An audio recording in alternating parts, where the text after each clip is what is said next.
룻기 2장 1절에서 13절입니다. 나오미의 남편 엘리멜렉의 친족으로 유력한 자가 있으니 그 이름은 보아스더라. 모압 여인 룻이 나오미에게 이르되 원하건대 내가 밭으로 가서 내가 누구에게 은혜를 입으면 그를 따라서 이삭을 주겠나이다 하니 나오미가 그에게 이르되 내 따라 갈지어다 하매 룻이 가서 베는 자를 따라 밭에서 이삭을 줍는데 우연히 엘리멜렉의 친족 보아스에게 속한 밭에 이르렀더라. 마침 보아스가 베들레헴으로부터 와서 베는 자들에게 이르되 그들이 대답하되 여호와께서 당신에게 보아스가 베는 자들을 거느린 사환에게 이르되 이는 누구의 소녀냐 하니 베는 자를 거느린 사환이 대답하여 이르되 이는 나오미와 함께 모압 지방에서 돌아온 모압 소녀인데 그의 말이 나로 베는 자를 따라 단 사이에서 이삭을 줍게 하소서 하였고 아침부터 와서는 잠시 집에서 쉰 외에 지금까지 계속하는 중이니이다.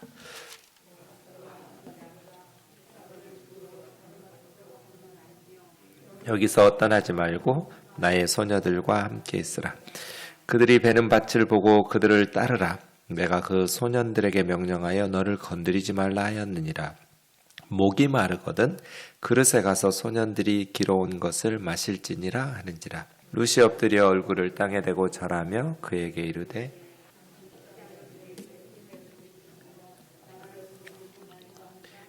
보아스가 그에게 대답하여 이르되 내 남편이 죽은 후로 내가 시어머니에게 행한 모든 것과 내 부모와 고국을 떠나 전에 알지 못하던 백성에게로 온 일이 내게 분명히 알려졌느니라. 여호와께서 내가 행한 일에 보답하시기를 원하며 이스라엘의 하나님 여호와께서 그 날개 아래 보호를 받으러 온 내게 온전한 상 주시기를 원하노라 하는지라. 같이요.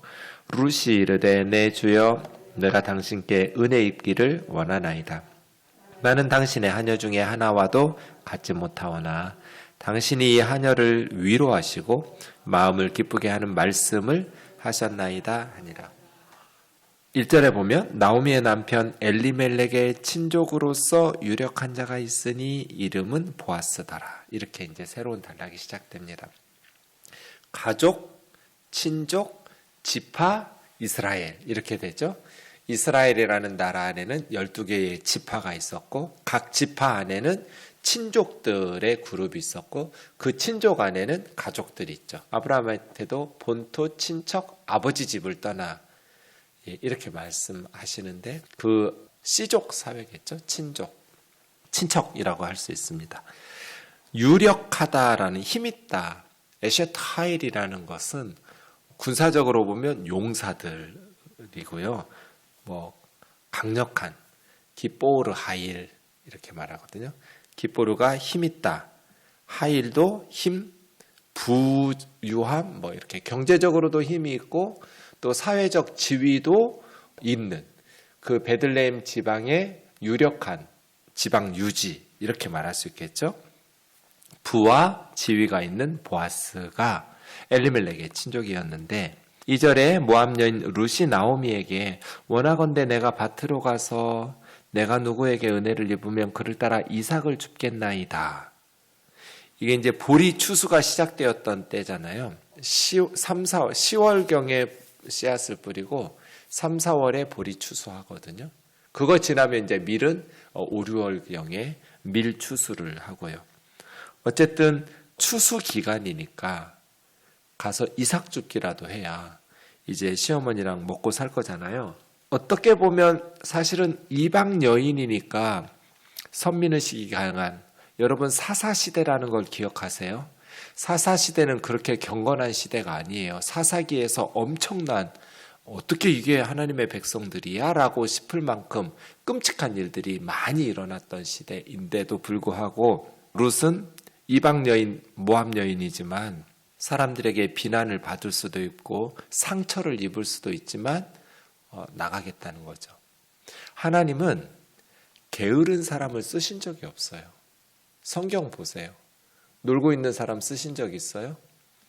아모스는 밭 갈다가 부름 받았어요? 베드로 그물질하다가 부름 받았어요? 다 하나님의 일꾼들은 그의 맡은 역할들을 감당하다가 모세도 양치다가 떨기나무 불꽃에서 부름받았죠.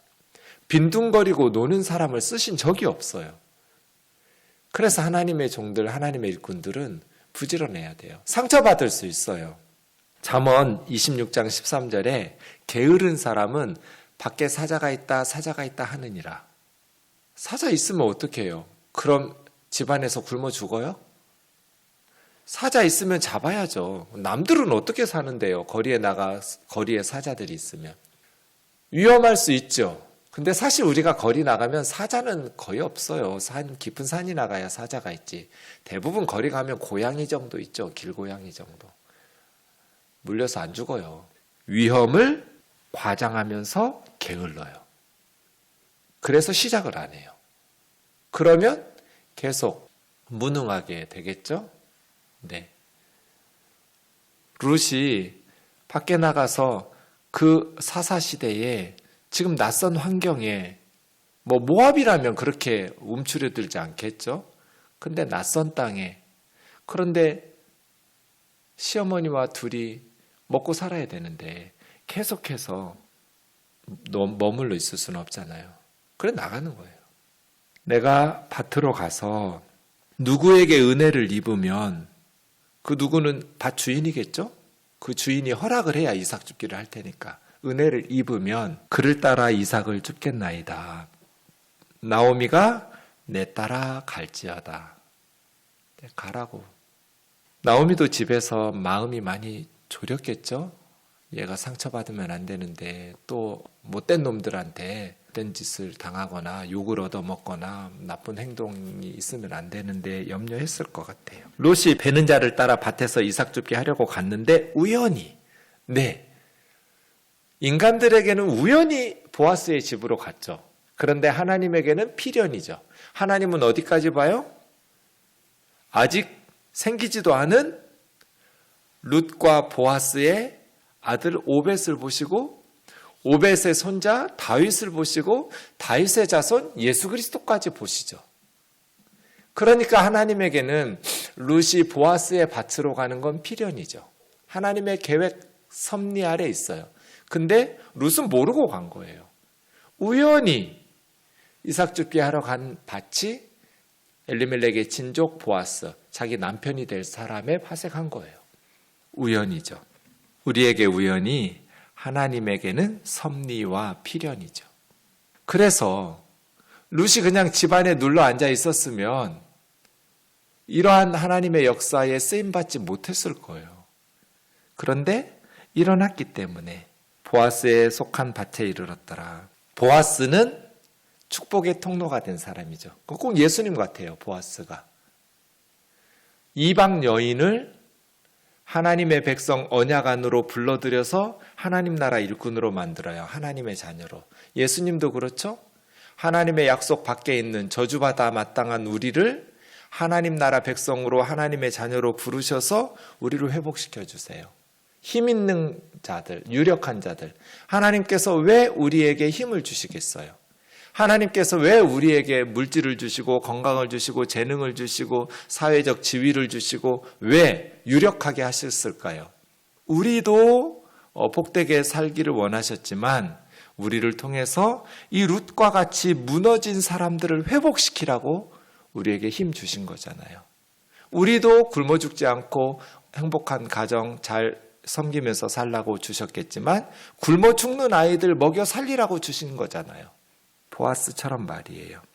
스스로는 회복할 수 없는 절망적인 사람들을 하나님께서 자신에게 베푸신, 물론 보아스가 얼마나 노력했겠어요. 유력한 자가 되기 위해서. 보아스 사실은 기생 라합의 아들이거든요. 마태복음 1장 5절에 보면 살몬이 라합에게서 보아스를 낳고, 그러니까 자기 어머니도 이스라엘 사람 아니잖아요. 가나안 출신의 기생 라합인데 하나님의 은혜로 유다 지파의 유력한 베들레헴의 유지가 되었어요. 거기까지 오기 위해서 얼마나 많은 노력했겠냐고요. 이제 이 보아스도 이방에서 온, 모압에서 온 룻에게 하나님의 자기 가족이 받았던 은혜죠. 자격 없는 자에게 베푸는 호의, 사랑, 친절, 선물 이런 거 은혜라고 그래요. 은혜를 베푸는 거죠. 받을 자격이 없지만 하나님께서 베푸신 은혜를 흘려보내는 축복의 통로죠. 보아스예요. 마침 보아스가 베들레헴에서 와서 베는 자들에게 이르되, 이게 이제 집에서 좀 떨어진 대개 성벽이 있고 성문이 있고 그 문을 통행하면서 성 안으로 집에서 들로 왔다 갔다 해야 되는데 좀 거리가 있는 것 같아요. 베들레헴에서부터 와서 하는 걸 보니 여호와께서 너희와 함께 하시기를 원하노라 인사하는 거죠. 아도나이 임마켐, 여호와께서 너희와 함께, 임마누엘, 이 가장 큰 축복이죠. 그랬더니 일하는 사람들이 네, 여호와께서 당신에게 복 주시기를 이렇게 예바레카 아도나이 이렇게 인사하는 거예요. 그리고 나서 보니까 낯선 소녀가 보이는 거예요.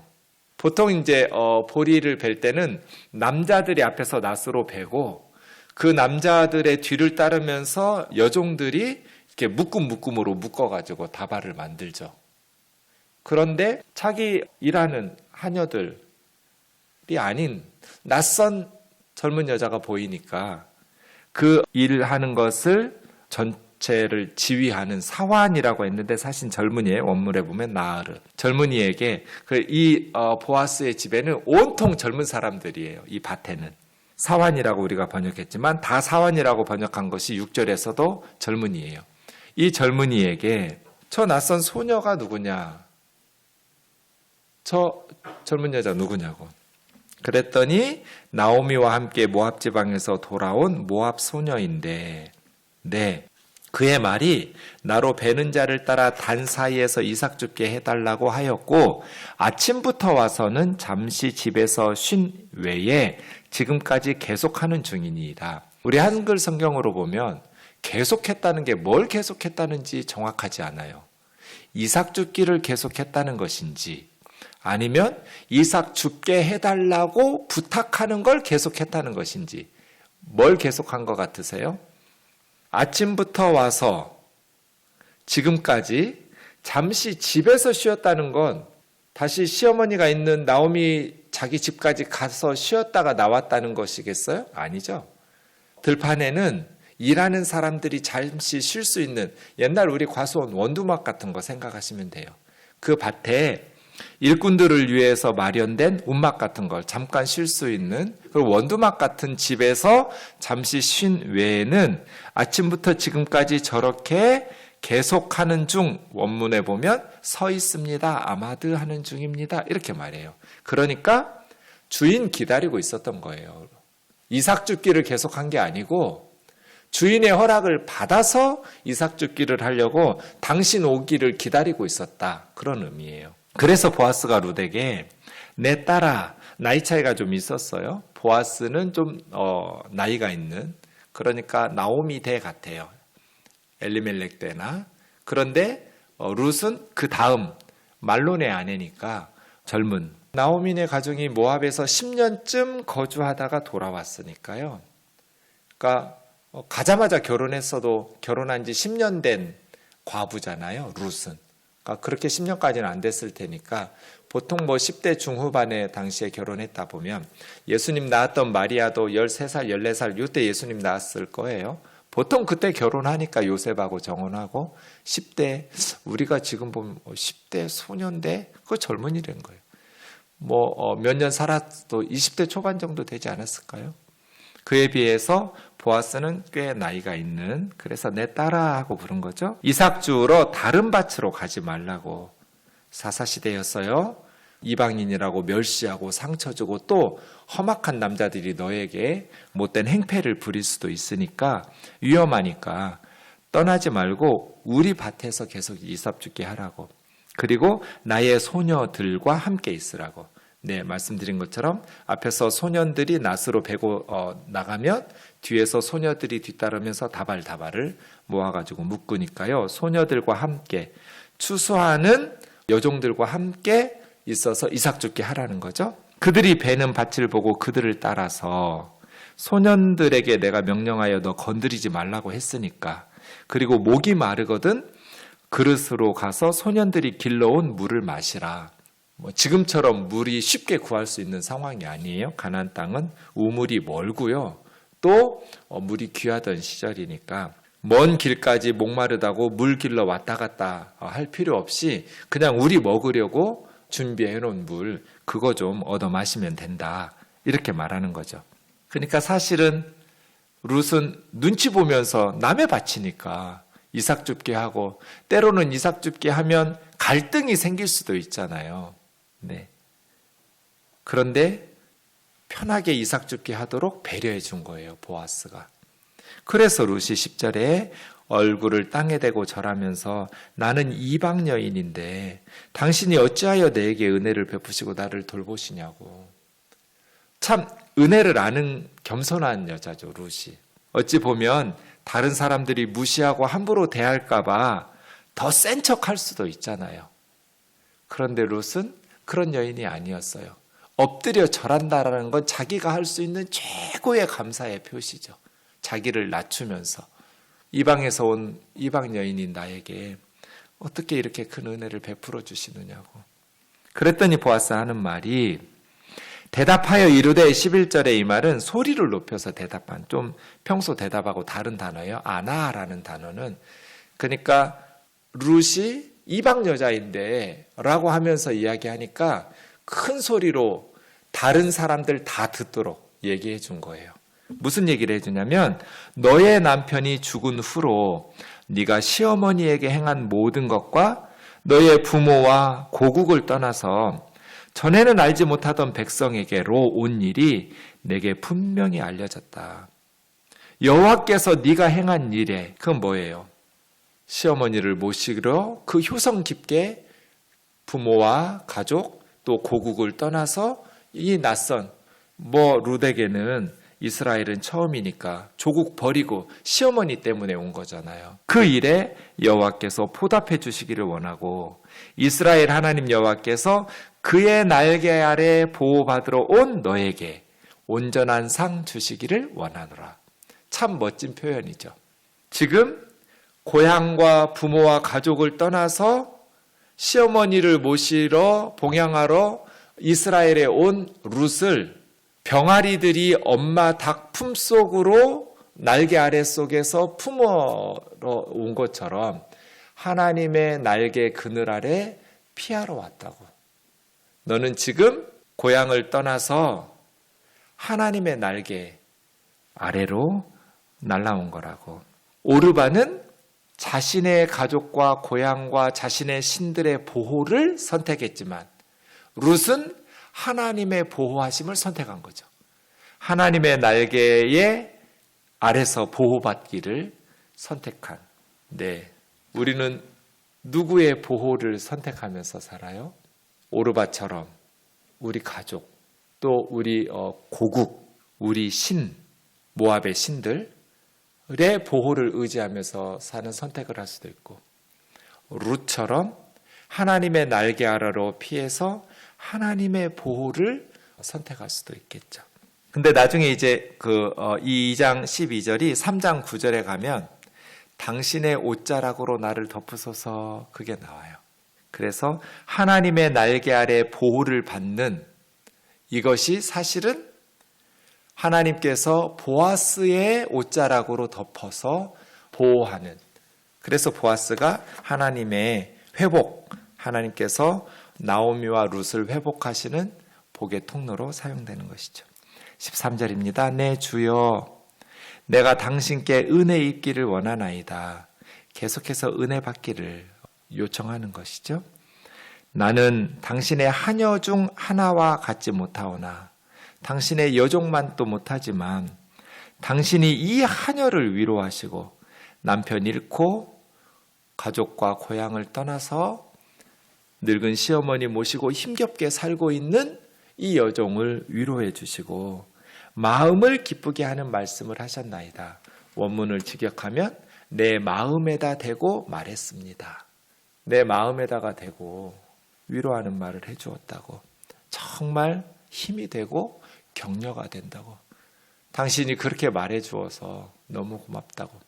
보아스는 의도적으로 거기 있는 소년들, 소녀들 들으라고 룻을 칭찬하면서 하나님께서 복 주시기를, 네가 행한 모든 일에 온전한 상 주시기를 원하노라 원하노라 하면서 하나님의 이름으로 축복해 주죠.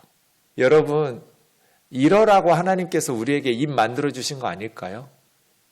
하나님께서 저와 여러분에게 왜 입을 주셨을까요? 보아스처럼 말하면서 살라고. 똑같은 입인데 이방 여인은, 유대인들은 부정하게 여기잖아요. 멸시할 수도 있고, 왜 하필이면 우리 밭에 와서 손해를 끼쳐 이렇게 불편하게 물질의 욕심에 집착하다 보면 그렇게 언짢을 수도 있잖아요. 마음이 언짢으면 말이 상처 주는 말이 나가겠죠. 그런데 보아스는 마음이 너그러운 사람이었어요. 그러니까 하나님께서 복 주셔서 이렇게 부자 되게 하셨겠죠.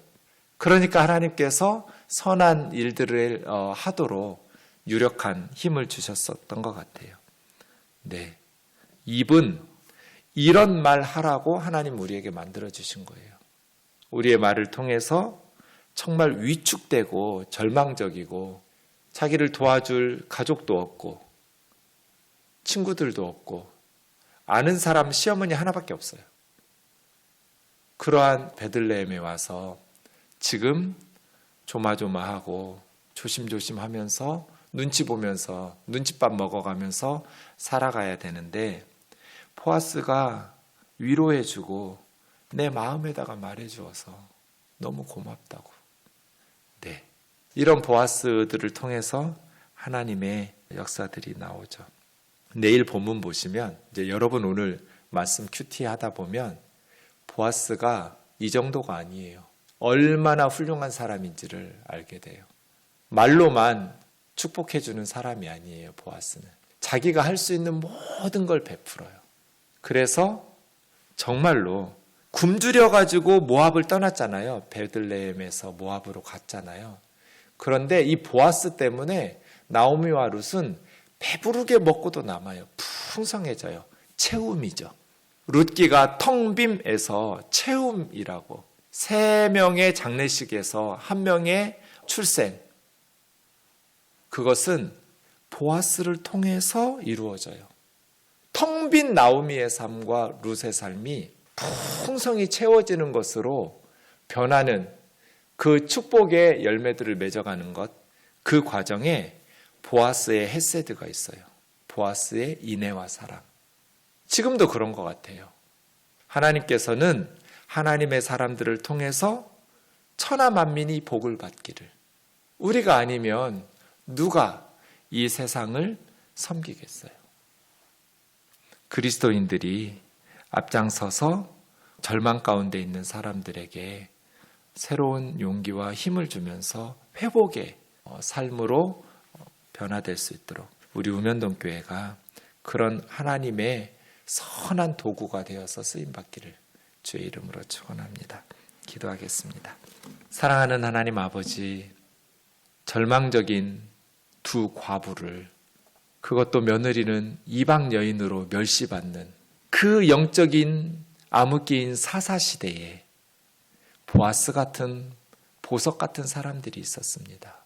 어느 시대나 아무리 절망적인 영적인 암흑기라 할지라도 보석과 같이 빛나는 믿음의 사람들이 있습니다. 오 자비로우신 주님, 우리 우면동 교회가 또 우면동 교회를 다니는 주의 자녀들이 보아스와 같은 삶 살게 하여 주옵소서. 하나님께서 주신 복을 절망적인 사람들을 회복시켜 일으켜 세우는 축복의 통로로 살아가는, 말로만 설교 시간에만 거룩한 헛소리 짓거리지 말고 삶 속에서 이 말씀 순종하면서 실천함으로 보아스와 같은 교회 되게 하시고 회복하게 하는, 열방을 복되게 하는 선교 공동체, 또 선한 사랑의 실천이 있는 우면동 교회와 교우들 되게 하여 주옵소서. 우리의 설교와 우리의 기도가 말잔치로 끝나지 않게 하여 주옵소서. 예수님의 거룩하신 이름으로 기도하옵나이다. 아멘.